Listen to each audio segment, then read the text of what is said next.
Hello and welcome to the Leadership in Insurance podcast. This podcast is brought to you by FinPro Search Partners, the executive search firm for the insurtech industry on an international basis. We'd love to hear from you. If you want to hear a bit more about our recruitment services, please visit www.wearefinpro.com. I hope you enjoy the episode.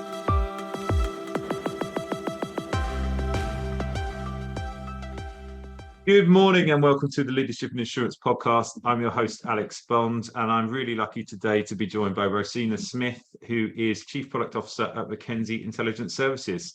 Rosina, good morning. How are you? Good morning, Alex. Very good. Thank you. Yeah, very good. How are you? I'm very good. I realise we're doing the classic podcast ruse of saying good morning, and we're just creeping into the afternoon here in London. You're based in London as well, aren't you? Yeah, that's right. Yeah, near Bank. Good. So we're enjoying the same moderately miserable weather that everyone else is. I don't know why that bothers me, but when I speak to people in like Texas or California, I just get envy when we're doing the recording. Well, yeah, I've got an equally dull background, so we're in good spirits here. Good. Well, look, before we dive in, Rosina, it'd be really helpful if you could introduce yourself and your role at McKenzie before we dive into a bit more detail. Yeah, of course. So yeah, I'm Rosina. I'm Chief Product Officer at McKenzie Intelligence Services. I have a background in insurance. I worked for Allianz for 8 years, and I've always been passionate about geospatial topics and how they can really help us smarten up what we do from a property insurance perspective. So I joined the world of insurtech back in 2019 after coming from that corporate environment, and delighted to find myself at McKenzie Intelligence Services, and currently just building out our team and our product after sort of 2 really strong years of traction in the market. Awesome. Well, I think before we jump into McKenzie, I think it's really interesting to talk about your transition from that kind of corporate insurance world, and a real kind of really good long progressive career at Allianz, right? You sort of stepped through. Was it 7 years you did there in total? Yeah, and progressive, career. It's the kind of thing as a search consultant we're always looking for, but then you make that leap of faith into kind of insurtech. So I kind of, with people, I just want to take the opportunity to say, why was now the right time, and then how have you found it working in that very, I would imagine, quite a different working culture? Yeah, it was really an incredible journey, actually, and so many different experiences in a short period of time. So I joined Allianz as a summer intern while I was still at university, and I really enjoyed it. I joined their graduate program. I only have good things to say about that experience. And whilst I was at Allianz, I sort of got closer into these geospatial topics, implementing flood models and all of that good stuff. And I was able to create a dedicated team, and that was a real privilege to do for such a large organization. And that took me off to work in the global head office in Munich, and actually, determining how we create these services at a global level. It's really exciting. Then I made my way back to the UK, and it sort of becomes business as usual then.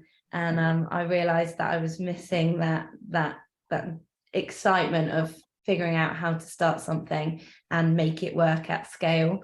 And I had brilliant support and mentors at Allianz who were sort of really supportive about things I could get involved in. But I was very, at that point, still sort of really excited about the changes that are happening in the geospatial community and wanting to stay close to that. So I thought, now is the time to leave, kind of have that 10-year milestone creeping up on you and think, well, if I don't go now, maybe I'll never leave. And it was quite shocking to go from a company with 55,000 employees over several different countries to suddenly being in a team of 4 at that point, where we didn't even have our own office. I joined a team that was, we were actually a part of the Lloyd's lab process. So our office was the Lloyd's lab at that moment, and it was very, very different, but really great, because it kind of helps you shine a light on the parts of your role that give you energy. And it was reminding myself of, it was about, how do you start something, how do you scale it, how do you bring new technologies into existing processes? And that's the opportunity that that I was afforded by being in a startup. And now at McKenzie, we're sort of in that ugly duckling phase where we can't call ourselves a startup anymore, no matter how much we want to. We're definitely in scale up mode, and we've got people that have been here a long time now, and our service is being used by a lot of the London, particularly marketplace. We're not so scrappy as some of startup experiences, but that's great too, because there's a whole sort of wealth of new experiences that we're getting for the first time, of going through different corporate processes that we used to be on the other side of, and starting to see these things come together, and actually seeing a business really growing up is really enjoyable. No, I think it's really interesting that you sort of said that time horizon, that 10-year. There's so many things that people kind of build in their mind, is like, even in like personal lives, like, why is 30 so important, why is 40 so important, kind of like those personal milestones, and like that 10-year, why does that matter? And I suppose it's our search for neatness in our lives, but going from that to the scrappy experience, it's interesting, like when we recruit for startups, that they seem to be quite anti-corporate environment. But I think, what's been great and been obvious, being someone that works in the recruitment industry, seeing a lot of the best people come through, the grad scheme route in the big corporates, because they get to see so many different parts of the business. You get these kind of really broad kind of overviews. And I always say, like, the best talent comes from a lot of the kind of the alliances in the Zurichs of this world, where, it's just the scale of opportunity you can be in those businesses, and being quite an entrepreneurial, innovative unit. The frustration can be you can't probably sometimes get those things implemented, and that's probably what you're getting there. But thank you for that. I think that's like something that will echo with a lot of people that listen in, because they'll be at that part of their journey. So I appreciate that. So let's talk about McKenzie Intelligence Services. As you say, you've gone through that startup, you're out that scale up phase. What does McKenzie Intelligence Services do? What do you provide for insurers? So we are providing event response intelligence in the most basic form. That's what we do. So an event has happened, and we are the people that are there telling you what's been damaged, why, where is it, and what has caused the damage. So we're doing that through a technology platform that's called GEO, which stands for the Global Events Observer. And we are tracking events across the globe, as the name says. But events could be something like the freeze and storm that happened across the States on Christmas Day, unfortunately. It could be flood events that are happening in California, or flood events that we're seeing happening repeatedly in Queensland in Australia. But it's also things like conflict in Ukraine, and what's the impact on our insurance customers for those sorts of events. And we work very closely with exposure managers who are responsible for, in the immediate aftermath, giving a number. How much is this going to cost us? How much of our book is impacted? How do we support those people on the ground who are suffering loss? All the way through to claims colleagues who are working out, how do I pay my valid claims quickly and accurately? So we're bringing intelligence to those different teams who are asking slightly different questions about an event, depending on its territory and what's actually occurred, and giving them those answers so they can start making rapid decisions. It's quite interesting when you kind of peel it back. We're sat here talking, about which satellites need to be pointing where, because of this event that we can see coming along in the next 3 days. And then you see that all the way through to completion, and the client saying, I was able to pay a claim to someone who's spending the evening in a hotel in 2 days, and it would usually have taken me 2 weeks. And actually, I think that whole process is really fulfilling. And we get to work with some incredible people who are really trying to improve the processes across the market as well. Mm. And so it's all post-event interaction for your clients and the services you provide. That's right. Yeah. So we've got, as an industry, we're pretty lucky that we've got a really well developed predictive market. We've got a lot of providers out there who are giving some really smart models about how an event might play out and its predictive nature. Why we're different is that we're complementing those models by saying, and this is what actually is happening on the ground right now, and this is how the situation is evolving right now. So it's about giving real-time on the ground intelligence and putting it on a desktop that you're working with, whether that's sat in London or Bermuda or wherever you are. You can actually see what's going on in those territories as we're speaking. Is it exclusively sold to the insurance industry, or do you operate outside of that as well? We do operate outside of it as well on a consulting basis. Our predominant customers are the insurance industry. Our use cases are all catered towards them. Our development is all focused towards the insurance use case. But obviously our data is useful for other businesses. And so we do offer it on a consulting basis. But one thing that we do for every event is make it available to first responders as well. So we've got first responder, it's available to first responders should it be useful in the immediate aftermath. But insurers is our sort of core target market, and that's what all of our development is focused on. Yeah, that's interesting about the first responder piece. Does that play into... I'm sorry, I'm sadly always thinking about recruitment. I'm thinking about people like going after like mission-led organizations.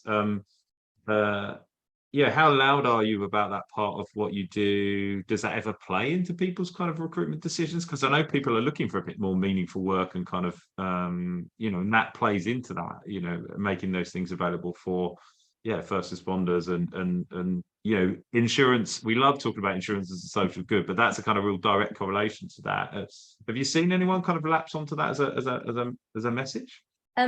Not directly from the first responder piece, but certainly for the insurer as a social good piece, because when we're going through our recruitment processes, and especially if we're talking to somebody who actually has never worked in an insurance organization before, and we're saying, this is what you would be contributing, and this is how our clients would use it, you sort of see the penny dropping of, this is a way to actually really improve that social good that insurers do, and to help them do it quicker and more appropriately. And I think it's a real tangible link when you can see we're telling an insurer they insure this property, and 20 hours ago the building was completely destroyed, and now that owner of that property has their insurance claims premium, get their insurance claim with them. That's so tangible, and people can really sort of understand the role that they play. And so we do talk about that a lot in our recruitment strategies. We want everybody to have that really strong sense of purpose. And when you are having to actually touch base with your colleagues on Christmas Day because you're looking at power outages in the US, you can understand that there's a really important reason for doing so, and it's very worthwhile to those people who are suffering loss. Yeah. I mean, I bang the drum post-event. I'm a claims guy at heart. I spent most of my career, I used to work in claims, and then I spent most of my career kind of recruiting claims people, the first half of it. And that post-event, and anything that can make that process quicker, more efficient, even more empathetic with information flow is I think welcome. But on a practical level, how does it work? How does Geo work? I'm always interested to sort of know. I know what it does, but how do we get to that state where you're providing this information? So we have our CEO and founder, McKenzie. He has a military background. So he actually brought a lot of the military experience and discipline with him in terms of actually orchestrating an intelligence collection mission. And that's how we think about every event. We're bringing as many sources as we can together, and we have intelligence experts who actually run that entire process. And then the key thing is that once we've obtained the source, we make sure that it's correct, and we validate it and we corroborate it against other sources. So we have all of this sort of concurrent activity happening immediately before the event, as the event is happening, and then in the days afterwards. And then we turn it into something that the insurers can actually make use of. So having 50 different data sets to tell you that a building's lost its roof isn't particularly valuable. You just need to know with confidence that that damage has occurred. So we actually turn it into a grid system, and we host our clients' exposure data sets. So we know before an event that this is a building that is of interest to your business, and we will attach our intelligence to that. So what we actually deliver via Geo is a very bespoke package of intelligence that looks like your underwriting footprint. It looks like your exposures. We'll be telling you this is a policy that you have that has suffered loss on 80% of its buildings, and we do that interpretation. But I could talk about that piece all day, because you're a claims guy and I'm an exposure management guy. You know, I think that's really exciting, how we can really utilize this exposure management data set, which is a huge strategic asset for businesses. But actually, most people want to talk to us about, but what about the satellites and all that cool stuff? That's where most people get excited. So we, on our intelligence side, spend a lot of time working with different data providers, and we are truly data agnostic. We will work with aerial providers and drone providers, and we have a relationship with 100% of the commercial satellite providers. So we've got imagery providers for sure, but sometimes images don't tell the full story, and we need other data sets. We need to bring in big data sets such as device data, so we can see how populations are evacuating an area and then when they're coming back in.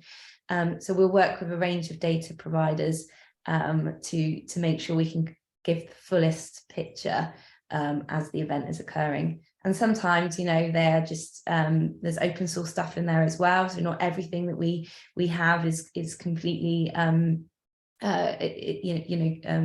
proprietary. We'll blend anything that's available. So that might include looking at social media reports, etc. But if we actually have to go above and beyond because the peril or the territory demands it, then we absolutely do that as well. As we do it. I suppose for the nerd in me is just thinking, what's the most unusual source of data that might surprise people that you either you've utilized even on a one-off basis or maybe on a consistent basis that perhaps has even surprised you? I mean, Alex, you could have given me a heads up on that question. That's a good one. That's a big one. My head of intelligence will be there screaming exciting things at me, and I'm just thinking about aerials and stuff. Our latest feature is the population activity feature, where we're looking at devices, and we obviously have to think about information security, and we're sending this data to different territories, so have to be really cognizant of that.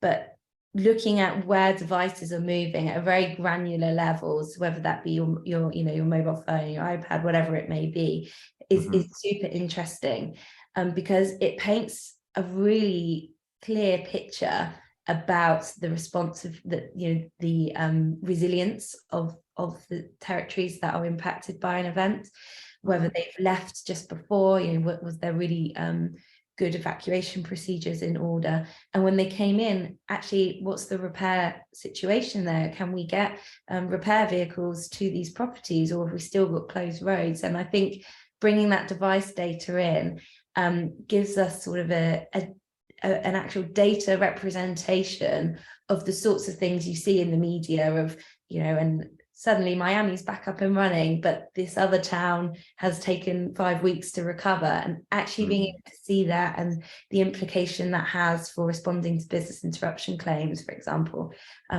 is really interesting.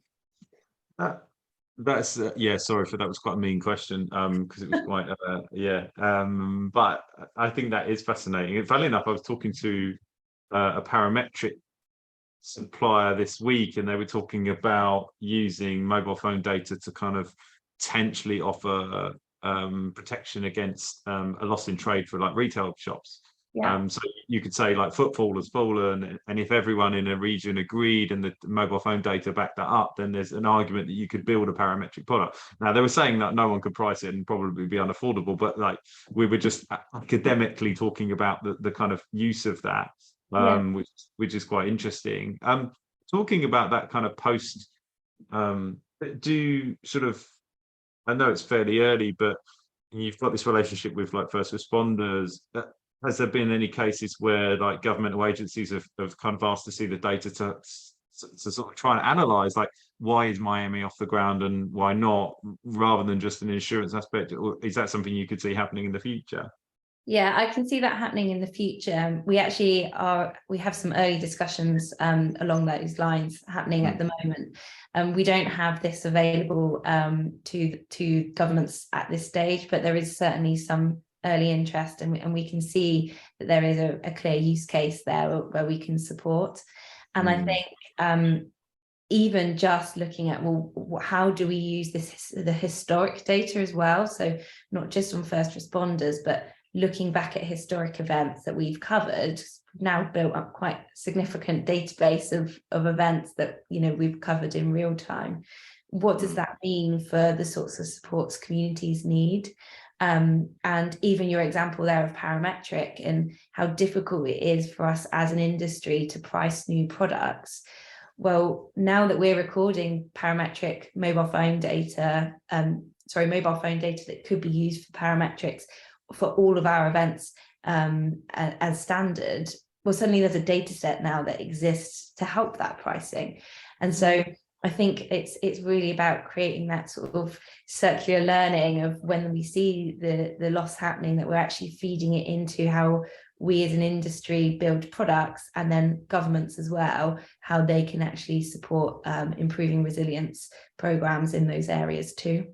Because there's always that gap, isn't there, on large catastrophic events about, where does the responsibility with insurers lie, and where does the kind of government step in? And we're constantly having that argument that I sometimes feel like both sides are shirking the kind of responsibility, and insurers love to say, "Oh, it's not our fault," and the government should step in at that point, and and vice versa. And obviously, COVID being the most kind of obvious recent global example of kind of lots of uninsurable events. But this type of data allows us to kind of look at potentially isolate and identify where the gaps are, and whether they are manageable from a risk management perspective, or whether they're manageable from maybe there's an insurance response to it, and probably there's also a governmental response to it as well. So yeah, it's interesting on a macro level where you can see the benefits of everyone kind of seeing this kind of post-event sort of breakdown that you can provide. I agree, and I think you're right in that actually insurers and governments sort of grappling with this issue of the gap effectively. And I think we need more collaboration for sure. And one of the things that we're really passionate about at MIS is getting everybody working off the same version of fact, and actually creating a representation of an event as it's unfolding has meant that everyone in the event response process, whether you're in exposure management and underwriting or claims or loss adjuster, has the same understanding of the event. And we've seen that lead to increased levels of collaboration within insurers. So maybe that's a challenge for 2023. How do we raise that up and create the collaboration between wider entities as well? Because I think a lot of the time it's realizing that our definition of the issue is quite different, and actually finding the similarities and the common understanding is a really good place to start. Yeah, that's a really interesting point about collaboration. We've had the discussion about collaboration quite a lot on the podcast, but what I find interesting, particularly in the sort of geospatial space, satellite imaging space, and all the kind of related analytics around that, there seems to be a very active community, even just within the kind of startup scale-up space, of real active want for that sort of partnership and participation? Is that what you're seeing? Do you collaborate with a lot of other kind of businesses at the same sort of stage of their journey? Yeah, absolutely. We like to support companies that are, have good ideas and need a mechanism to get it to the market. And we've also benefited from companies who are willing to collaborate with us. So we've worked with the European Space Agency, for example. We were part of one of their startup programs. It was of huge help to us. And then equally, we've supported some smaller organizations, for example, Arbiter, who were upgrading their satellites, launching their first nighttime satellites. We sponsored some of those. So, and I see there being this, like you said, there a real interest in collaborating, especially to navigate something that for other industries is super complex, like selling to insurers, giving the benefit of your products to the insurance industry, which has its ways of working, quite rightly has certain processes and certain conditions that need to be met in order for them to utilize new technologies. And what we see with our platform is it's really a hub for these new technologies to actually be presented to an insurer, because the insurer knows it would have had to have gone through our intelligence checks. It would have had to have been actually creating value and telling them something new about the event in order to make it onto our system. So we're really up for collaborating. And when we see people doing something new, for example, these nighttime dedicated satellites, we always like to support those, but it goes above and beyond and into the use case as well, which is why we are keen to improve what we do with first responders, improve that collaboration with government partners as well. Oh God, I could nerd out on this all day. I'm just thinking about a sort of thinking about loss adjusting. I find that really interesting, the relationship between loss adjusters and insurers. And I was just thinking about, like, and this might already happen, so I might just be, I was a long time since I worked in claims, almost like you could utilize MIS and an insurer relationship and that triangle relationship between them and the loss adjuster, that you've almost got a parametric trigger of service, of saying, right, there's a catastrophic event here, and rather wait for instruction, it's like agreed part of the contract that when that gets hit, the loss adjuster immediately goes. So before we've even kind of woken up in the morning, a loss adjuster's in the air, in transit, or locally on the ground at the event, flying a drone or whatever. Is that the sort of service evolution of service that this is seeing, or is that something that you do see happening? Yeah, so we're already there with a lot of our loss adjuster partners, where we've got that really strong relationship. Like you described the triangle, it works really well. So the minute that you incept the business, that business is hosted in the MIS service.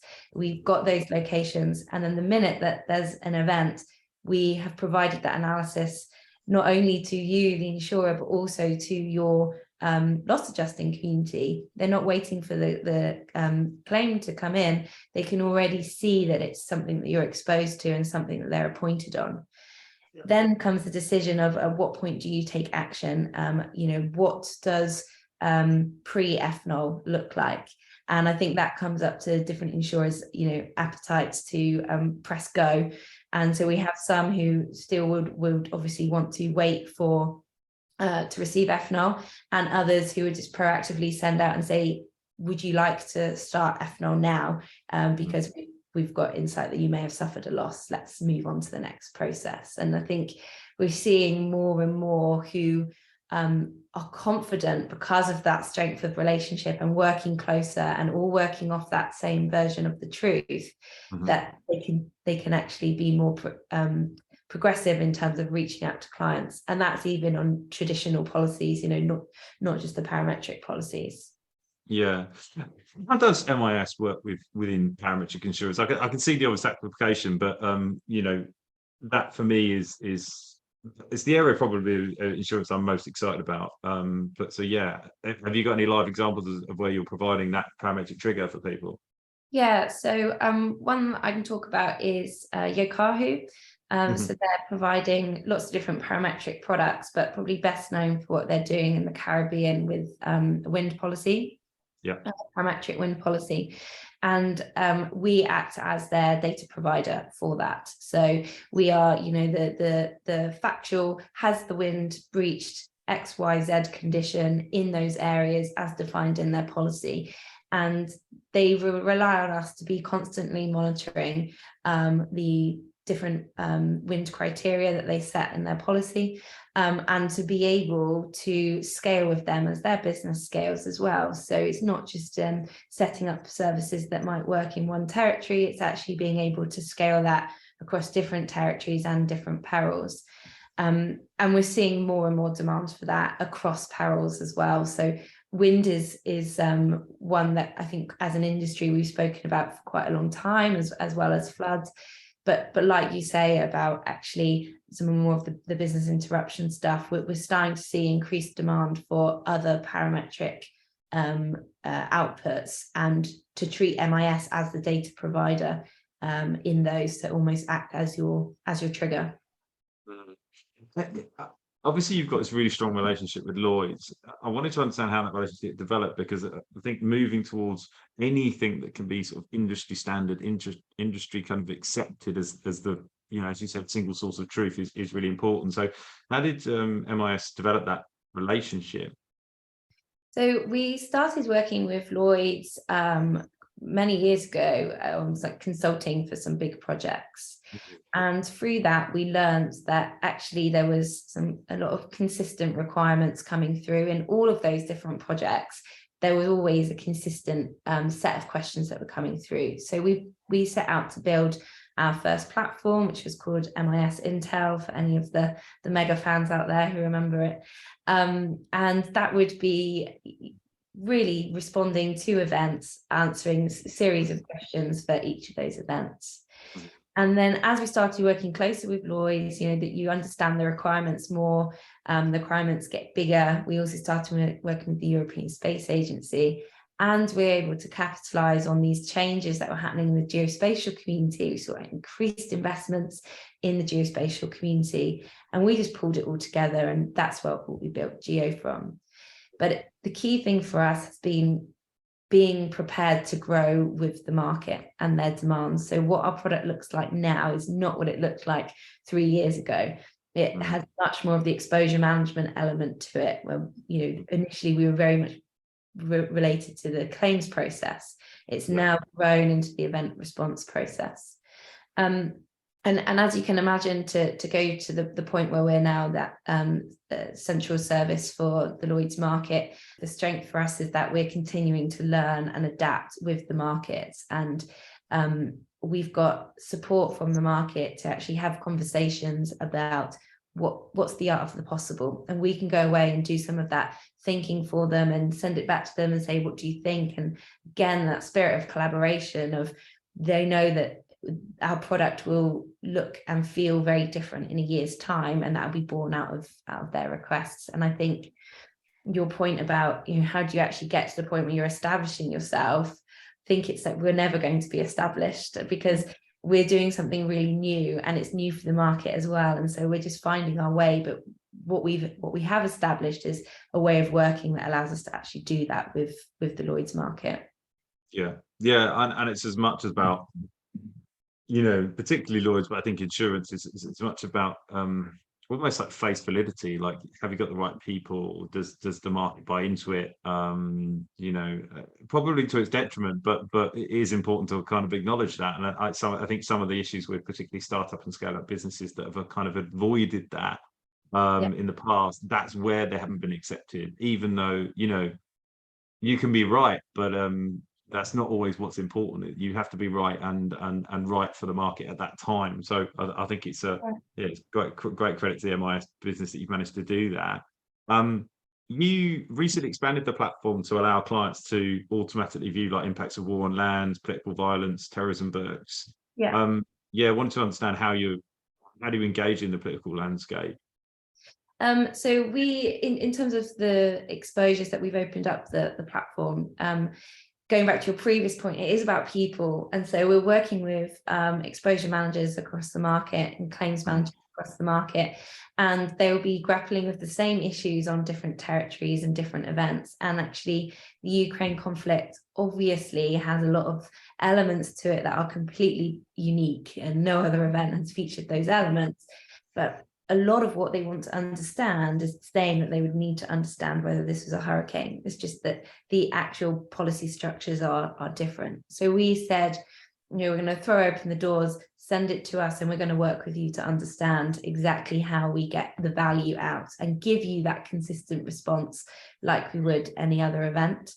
And for us, that's meant hiring the right profile of person as well. So someone who not only can understand what catastrophe response looks like, how to interpret the claims policies, but also to understand reserving philosophies and how important they are, and also to understand that actually organizations have big requirements from a data validity perspective and a solvency perspective, and being cognizant of that, of if things move in a way that we didn't expect, actually just being respectful for that and actually learning from it so we can predict it for the next event. And we quickly realized when 11 months ago now, when the Ukraine conflict started, that this was going to be significant, even if it wasn't significant in terms of losses, but even just being significant in determining the next steps and the approach, that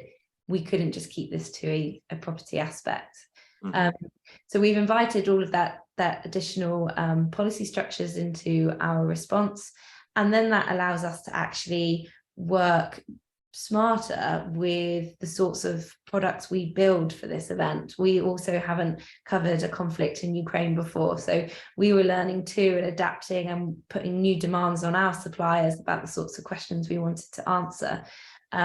So yeah, just being able to again have that sort of discussion, transparency between the organizations about what's possible and what's required has allowed us to more effectively sort of gather our intelligence, and noting that some of our normal intelligence streams, like commissioning an aerial flight over Ukraine, is not appropriate for this event, and so we have to do other things.